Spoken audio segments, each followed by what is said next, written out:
What's going on? What's happening? Sauce Twins. Too tall. Too short. Hey. Back in this thing with our boy Jason Spray. You know we had to bring him back now. Hey, y'all get used to seeing the man's face, all right? He gonna be on over and over again. Sauce Twin triplets. What happened? That's funny. Hey, what's going on, Like man? Kawhi, baby. What's What been it up? do, baby? That boy a fool. So what's been up, man? I know you stay pretty busy, man. I know I've been seeing you on everybody's podcast, all kind of shows. Everything. Yeah, it's been good lately, man. Just, trying to get out there and expose myself a little bit. And, Yeah. just spreading the good word. Yeah. Spreading the good sermon to everybody. And, Yeah. like my man KB got that life-changing contract. Bro, all I can do is just say congratulations to you guys, his family, everything, bro. When I saw that, big old smile went across my face because I know what you said about those hours that y'all put in when nobody's around in the heat, cold, Bro, whatever the case, man. I know what y'all did.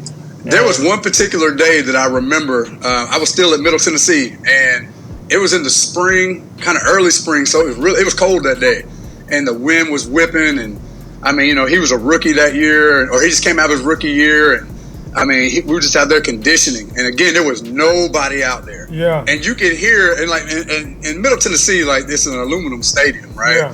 So I mean, you could hear like it was, I guess, two pieces of metal just kind of flapping somewhere in the wind, and that was the only noise out there, man. There was no music, there was no chatter. It was just me, him, a stopwatch, a whistle, and that metal up there's flapping. That's it. And we still talk about that day, man. No, man. It's all about the grind, man. It is. It's all about the grind. Now reaping the benefits, man. Yeah. We always talk about how important and really I guess the value we should put on the journey more than the destination. Yeah, because it means more, right? If you don't invest anything into it, then it's not going to mean nothing to you, right? Yeah. But when you've put your heart and soul into something and it finally comes to fruition, like that's when it means something. Yeah. Hey, so let's kind of roll into this. I got a question for you. I already kind of know how you feel about this, but speaking about Kevin, man, it's one thing that's been rubbing me the wrong way. It's been bugging me. Just like this whole idea that the trainers and these coaches are saying and putting their weight on how many kids they put out. I put out. That's my kid. I got 30 kids into college. Like, what do you think about when people are claiming the success of these guys? Being somebody who trains with, who has had the pleasure of being with someone like Kevin from college all the way to pro, and now being the highest paid safety in the league. I know you don't boast around being that's my guy. I did that. Yeah, like it's crazy. Right, because we all know it's genetic, right? I mean, we all understand that. And that's the thing that's always been the knock on AUU, right? Is like you see that in the basketball world. Like, look who I got. I had Kevin Garnett. I had this guy, that guy. No, I mean, you're just, it's our jobs. Like, you're just trying to help the kid and give him the roadmap to get where he wants to go. You didn't genetically bless the kid. No. I mean, there's a good chance if he trained with the guy up the street, he probably would have been in the same place he's in. I think we all understand that, right? Yeah. Like, it doesn't necessarily matter that, but I think it's gross. And I mean, when you're doing that, they're just marketing themselves, right? Yes. And they're trying all they're doing is clout chasing and riding a wave of a guy that was going to create a wave on his own. Anyways, because God blessed that kid, not you. Yes. You're just a small part of it, right? And like that with Kevin, like I'm just a piece of where he is, and I'm just proud to be on the ride. I didn't make the guy, bro. Like I can't stress that enough. We see it every day, though. That's an like, everyday thing. But like you said, I feel like it's just for the clout. They're just trying to market themselves. But it's at that point, then it's not about the athlete; it's about you. But it should never be. It's never about us. I think more of what you should say is like, look, I have 30, high level guys that trust in what we're doing Yes. and believe in what we're doing, and they know they're not going to get injured, and they know they're getting quality work. Yes. Not that I made them, Now you're right? talking. Because you didn't make them. Hey, so to me, don't to get me that twisted, means right? more. To me, Right. that It means does more. mean. And it probably means they can trust you, right? Yes. Because you're not in there like autograph hounding them, trying to ask for money. Like, like you're in there just being real, and like, you just have the common goal of getting them where they want to be. Yes, bro. That's a coach, right? Bro, you don't even, bro. I know you understand, bro. You want to tell you, like, we see guys, like, we know personally of kids that come in and will tell us that they're basically being, like, preyed upon by guys in the industry that are like, hey, if you get this offer, you need to tag our name in this. Hey, if you get this, we go on this visit, you need to tag our name in this. It's amazing to me to see grown men put their to put the weight of who they are inside of a kid or their relationship with a kid. Like, I am who I am without the relationship that I have with a kid. Right. Crazy. Yeah. Egos. Well, I see that. What's funny is like now my kids are starting to get into like travel baseball, and when they're athletic, my youngest one's really good. He's only 5, man. Yeah. And but you can kind of spot talent, and people see it. And I mean, I can already see how these little travel leagues are trying to get their claws into them now, and everybody's wanting to try to put their name on them. And people ask me at the ballpark, man, what are you doing with your kids? Nothing. I do nothing. Like, we play tag. We go in the backyard and throw baseball. Like, we play football. Like, they're kids. I do nothing. I just try to make sure they eat right. That's what I do. Yeah. Nothing. Yeah. That's it. No, it's interesting. I thought that was relevant. The other part of that, though, for me, what I see is that a lot of the trainers, they'll only go after the guys that are already getting the offers. Yeah, that's no doubt. And getting the looks, and then put their name on there. Boy, he was Absolutely. already getting those. and that's what he's saying. That's what he's saying. Like And you then they got don't charge guys those that guys talent. either. They use them as like cheese, right? Yes. They try to get the other mice into the building, and they don't charge the guys. Yes. They Right. put their name on them. But then you try to claim. But you're trying to claim, and I'm trying to watch my mouth. You're trying to ride their wave, right? Yes. But bro, you train them 8 times a year. Yes. Like, so that one day when they sprinted on the treadmill, like that's what made them like great in the season. Bro, one Like, I mean, session come on, on the man. hill. Now the tweet Right. is pinned at the top of your Twitter page. Right. Right. You remember that time back in May when we did them hill? That's why you got rid of that, right? No. Like, get out of here. No. But- I hate that. I don't know. I do too. I just thought it was relevant because, I mean, we've been blessed to, have some guys coming here that have played in the NFL, guys that, girls that are in the WNBA, and we have professional track guys, and I just, our relationship with them is so much different than that. Like, Right. we will share their stuff because we're trying Absolutely, to you help have and to. promote them, and, you know what I'm saying? And, that's also how you build, like we were talking about, building trust in other people. Like, high-level guys do trust them, but, Right. man, it's not... But at the end of the day, though, you have to build your clout too, though. There is a fine line, right? Absolutely. You do want to show that those people are coming in your building. Yes. But there's a tasteful way to do it. Right. And also, you're not claiming, like, I trained Derrick Henry, a handful of times. I didn't make Derrick Henry 6'4", 250 pounds. And you know what I mean? With a Like, 99 and a half yard touchdown. Right. Right, I didn't do that. You know what I mean? Remember But that I mean, workout like, we he'll did? hit me every now and then. He just trusts it will get good work. Yeah. That's it. That's funny. That's the biggest thing, getting that trust. So my next kind of question to you is there a place for the guy that you see that pulls out the ladder and just has got people going to work on it? Like, is there a place for that? Like, there are different levels to this thing, right? Is there a place for it? Yes. There is. Okay. There's a place for it. If you're in the neighborhood, right, and it's like a neighborhood dad, and he's just trying to get the kids active and doing a little something after school, and he's not really charging them. If that's something like that, he's just trying to keep the kids out of trouble, give them something to do. He's got them active. I'm not going to knock that. But when I see guys throwing up their prices on Instagram, and then they post, like, they're just in some park somewhere, and they're just running laps around a cone, and they're just doing ladder drills. Like, come on, man.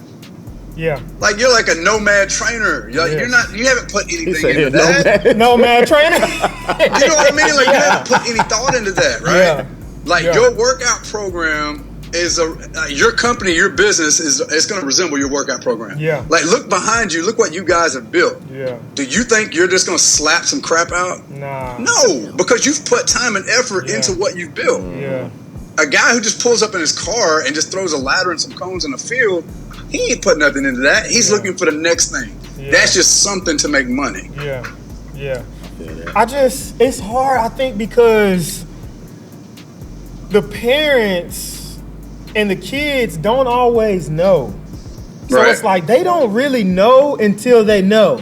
Until they get Right. up in there and they Yeah, start. Yeah. like they And they don't know. know that that's not great, or this is just like, what are we doing here? They don't know that until they get inside with someone like you or someone like us or someone else that's, you know, actually spending time programming and putting education behind their training, but they don't know until they know.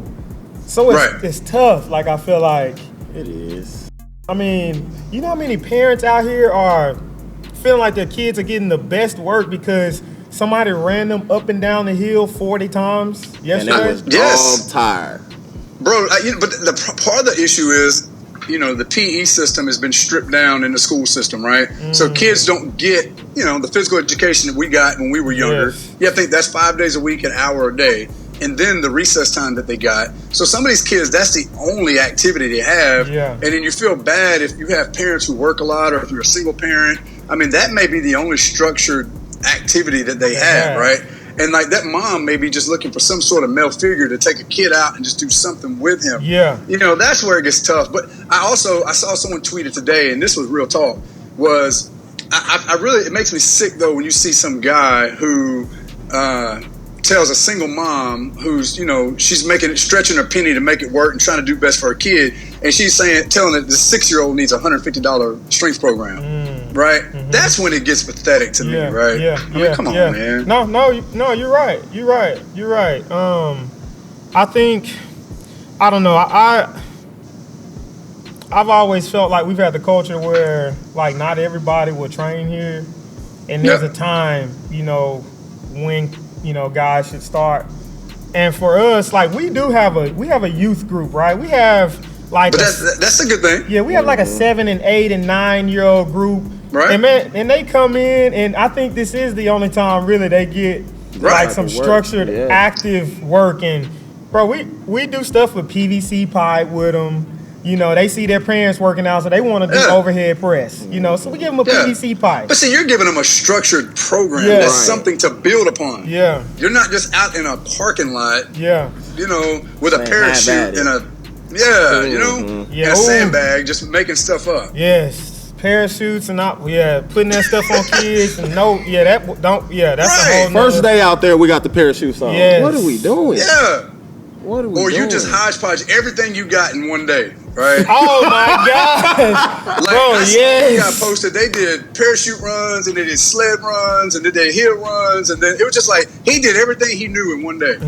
He ain't got nothing for the next day. He done. Right. He done. Right.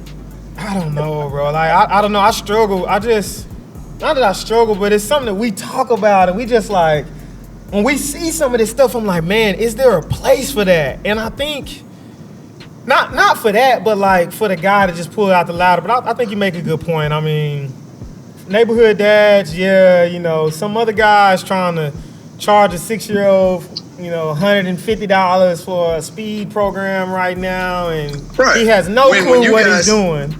No, because like, okay, you guys are taking young kids, putting them in a structured program, and you're taking them out because they're getting some of that they're not getting in school, right? Yeah. They're in a large group, they get to compete a little bit, they learn how to work with other kids. That's such valuable lessons that a lot of these kids don't, you know, they don't get. Yeah. I don't know, man. It's been I don't know, Twitter been having me, because I wasn't on Twitter real tough. I'm still not. I need to jump on. Hey, I need to jump on there. Twitter's a different beast than IG. It's something else.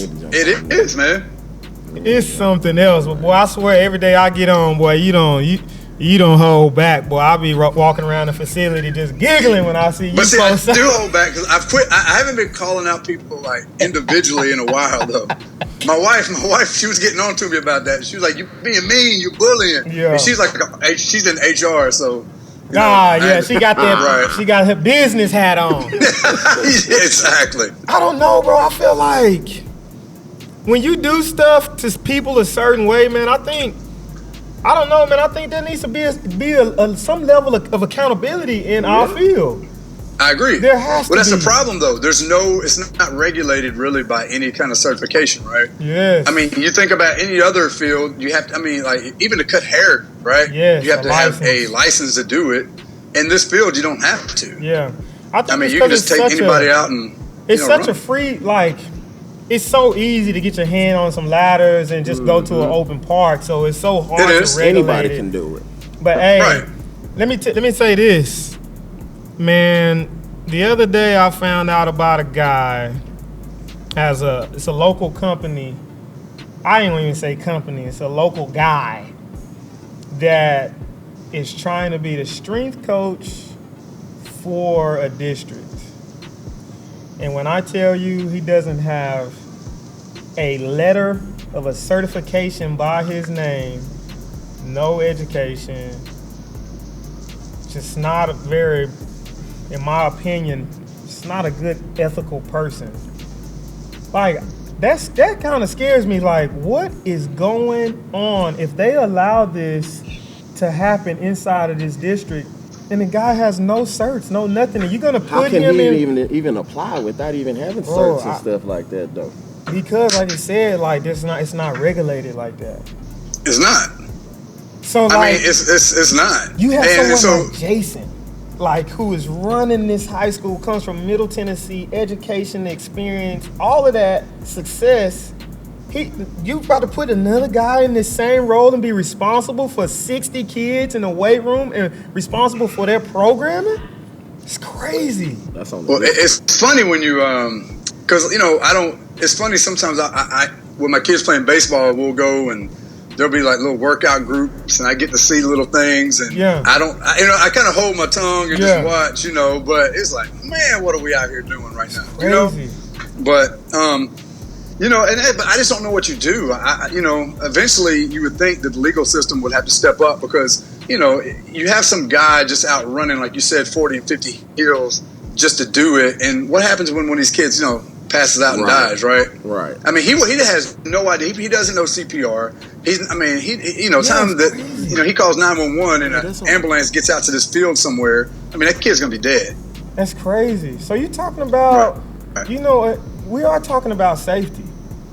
Yeah, that's number one. And I'm talking about like incidental things like that and long term. Like, I don't know, man. I just see when I heard about that, it just district shouldn't even look at that application. I don't see no certs on there. I'm not even looking. I mean, dang, how can you? How? So where's the guy at? Like, where's he? Does he have a building? Nah. So he was trained out the back of his trunk? Yeah. Okay. So he just pulling up to the school and I guess he's trying to be the strength and conditioning coach at this district, man. Well, a lot of times these schools, man, they don't have the budget and they'll just take anybody who wants, if you pass a background check, they'll just kind of take you like in just to get another body helping with the players. Now, are they paying the guy? Bro, they're going to be paying. There's a budget. There's a budget for it, bro. It's not anything official. It hadn't So happened. Can you guys not get in front of that? I've been thinking about this, and I don't know if I want to. Okay. Just because we have so much going on at the facility, like every day, I think we'll be stretched thin trying to get over there to do that. Maybe in the future that could be something if we extended the staff. But right now, like, we're at a place where we're at a kind of a special, unique place where I do think we're speeding up. Well, I want to make sure I stay ahead of it and keep our structure like it's been in the past until we're ready to take that on. And that's what's tough too, is like you know, I'm not saying that we need it, but I'm just saying, like, man, can we get somebody else? Is the facility, or is your facility close to where the school is? It's about, because I promise your facility might be better than what they have, right? I mean, man, the turf field is nice. Hey, you make a good point. But I guess transportation. Then to have them come over here. Trying to get them to come over here. School gym or something. You're right. Well, I just know in middle school we used to have a small bus.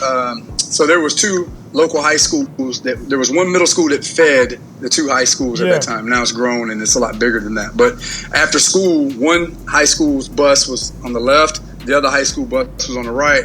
All the football guys just came out. You just got on your, respective bus, and they took you over to the school or over to that other high school, and that's where you would train. Oh, wow. And then your parents were responsible for picking you up in the afternoon. Okay. So, I'm just saying that is just an option there. Yeah, that might be an option, man. We might have to visit that. Look into it or something. Down the road. But I don't know. It was just concerning to see that.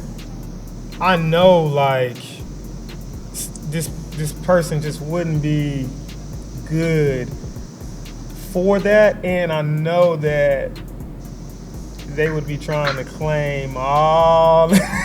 Well, you know that, right? And all it you takes say is, it like that, I know claim who a couple you of them, talking it's about. over. Yes. I know who you talking It's just about, tough. I don't know, man. It's just, I don't know. I've been, just trying to be a little bit more aware about the things that's kind of been going on around here, and it's just been interesting to see. Nah, it's it can get gross, man, to see how people, they see a special kid and they just crawl all over them, and it can get nasty, man. Hey, that's what I don't like. So as we roll into the next thing, then what is a bulletproof program, Jason?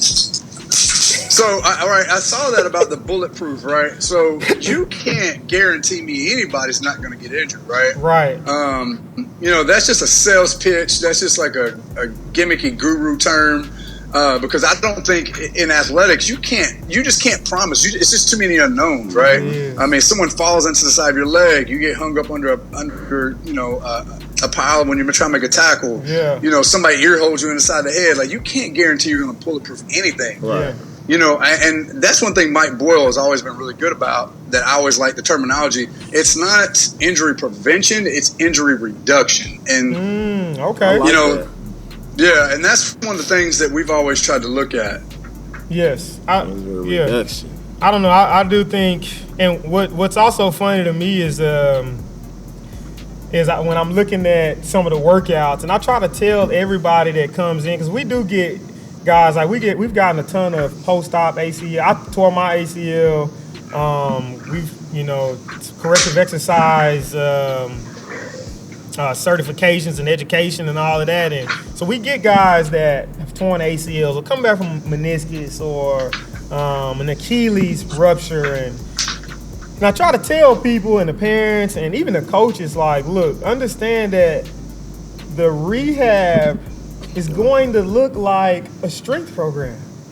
Absolutely, right. Like, and it should. Yeah. Guys, like, it's not going to be any cute thing. Like, no, there's like standing on a Bosu and throwing foam rollers at his head. Every piece of equipment I got.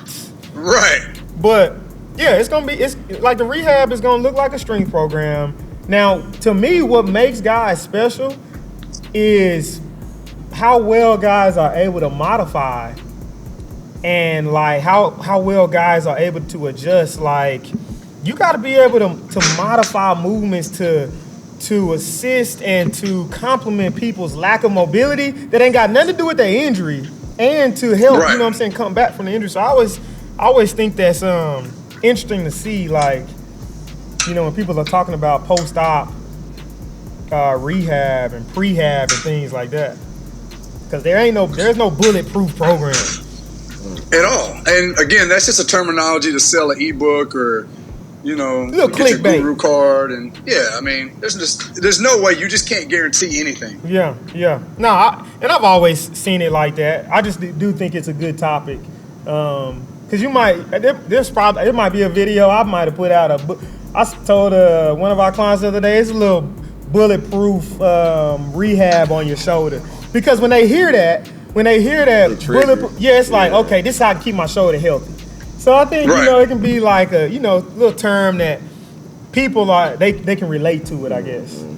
Yep. Yeah. No doubt, but but when you just try to, I don't know, I guess, to your point, it's kind of a nice little, a quick terminology to throw out there, get someone's attention, but at the end of the day, like we were saying, you just can't predict anything, right? Can't. Not in sports. No, not in sports, especially collision sports. And we had two guys, and the one injury I think was on was it on Corey Coleman? That I think it was on Corey Coleman's ACL. I saw he did tear his ACL. I don't know what happened. I didn't see that part. If I'm not I don't know if it was non-contact. Do you all know him? We don't know him personally, but a friend of ours is an agent, and they all went to college together at Baylor.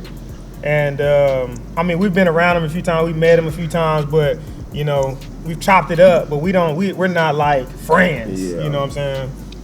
Right. But it was kind of hurtful to see that, man. It's like when guys are putting in that work and doing all of that work in the summertime and training and just trying to do all the right things by the body. And he trained, if I'm not mistaken, with Rob out of Dallas, like a wide receiver coach out of Dallas. And now, see, when I see that and when I hear that, a wide receiver coach, but if all he did was run routes all summer, then did he train? That's I believe Corey was doing strength training too. Now I don't know where. Yeah. Okay. Yeah. He's always saying he was doing strength training. Yeah. Now, if I'm not mistaken, he did. It wasn't just with him. He was doing strength training. He was also working on his mobility. This summer, I felt like I said, I don't know exactly what he's done always in the past, but I felt like he had a pretty well-rounded program to make sure that he could go into the season healthy and perform this year, because this is a big year for him. It's contract year, if I'm not mistaken. Wow. So it's like to your point, like, man, it's just so unpredictable. And then can't control Stu. Then Orion Stewart over there at the Bucs. At the Buccaneers, Safety. man. He tore his ACL 2 days ago. Another one of the guys that we've been around, and just it's like, golly, boy, it's tough. It's just unpredictable, bro. It is, especially when you first get into camp, and that's where you always see. One of the things I've noticed with a lot of training, and I'm just going off of, I'm not in the room, and sometimes the social media posts you see is just a snippet, right? But, it's just a snapshot. But, you see a lot of people, they train the acceleration aspect of sport, but they're not doing enough deceleration. Hey, talk to him. What happens Don't start the sermon now. You can have the fanciest equipment and use the, I don't know, what's it called, the Go Rocket or Run Rocket, and the Raptor thing, and like those things are awesome, right? I wish I had one, but or all you're doing is sled sprints or hill sprints or whatever. Again, all you're working on is just acceleration. But at the end of the day, if you can't stick that foot in the ground to decelerate and change direction, you're just asking for injury. And deceleration is just as important when it comes to speed and strength, right? And that's just one of the things I have noticed the most when you see like these programs and people posting on social media. Is just there's just not enough emphasis on training the deceleration aspect of things, and just unilateral training in general. Bro, you preaching right now. I just that to me is just that's a big hole in your training if you're not covering that aspect. That boy preaching to my soul, boy. As soon as you start getting to the good stuff, stuff, to tell them all the time. Hey, they don't understand though. Hey, but I don't know. I think that's all relative stuff that we need to be conscious about. I think in our own communities, and that's why we come here to do this and have these kind of conversations. Guys, like if you have any questions, any concerns when it comes to training, like follow. You need to go and follow Jason. Like, guys, go and follow Jason Spray on Twitter, Instagram, whatever he's on. You need to follow it because he's constantly updating with new information and making sure, and he's holding this field accountable. Yeah. And I think that's important. And I've been watching him lately working on getting facilities equipment And I think that's important and that's special. Yeah, that's been really cool to do. Is I've got some things working and brewing, and hopefully we can announce that in the next week or two. But yeah, these giveaways again. Like I know I had a post on that, but I just really, I understand tight budgets, and I understand that a little goes a long way. With high school programs, with private training facilities, and everyone's not a Power 5. With a Power 5, just Yes. bottomless budget. And when I was at Middle Tennessee, we had a lot of like budget restraints, and you have to be able to find ways to be creative. And you got to be able to, find pieces of equipment that are very versatile, right? Yeah. Like, that's years ago. That's why, we had jammers, but jammers are big. They take up a lot of space. Yeah. And you could do the same thing with a medicine ball, right? Yeah. And so that was the first things, things like that. And a medicine ball is a lot cheaper than a jammer. And so, just finding ways with bands and balls, and I just wanted to just try to give something back to the coaches a little bit. But hopefully I'll have something to announce on that here in another week or two. That's what's up, man. Hey, believe me, man. Hey, all the work that you're doing, and just who you continue to be in the industry is it's not going unnoticed, man. We appreciate it. So Appreciate big, you. And And I appreciate you guys on that too, man. And you guys are trying to do it the right way. And there's so many guys taking shortcuts, and like we've already talked about. And I mean, it's they're cutting the shortcut, man. There's like them guys, man. They're not gonna last. Like, there's no longevity in doing that. Yeah. It's like when you go back. People that I've heard are a lot smarter than me. There's a difference between writing workouts and training programs, right? And some of these guys you see, they're just like throwing crap out of their trunk, and those are workouts, man. Like you can't sustain that. Like kids, you're gonna lose their attention. Eventually they're gonna stalemate. And them guys are doing the same thing all the time. Progressions, man. And guys like you and there's a lot of other good guys in the field. Like, those are the places where kids are going to eventually migrate to, and they'll value your worth a lot more. Yeah, and it's starting to happen. Yeah, it's starting to happen. Yeah. Hey, make sure y'all go and follow Jason, Ass Sauce Twins. Turn on your notifications. Share. Hey, make sure y'all stay tuned. There's a lot more where this comes from. I think I said that right. There's a lot more with this. Yeah, you're right on that one. Hey, at least I ain't hit it. Hey, at least don't bring my stuff up. At least I didn't hit it on the head. Hit the nail on the head. Hit the nail on the head. Hey, hit the head on the nail. Hit the head on the nail. Sauce Twins. What will you sacrifice to be great?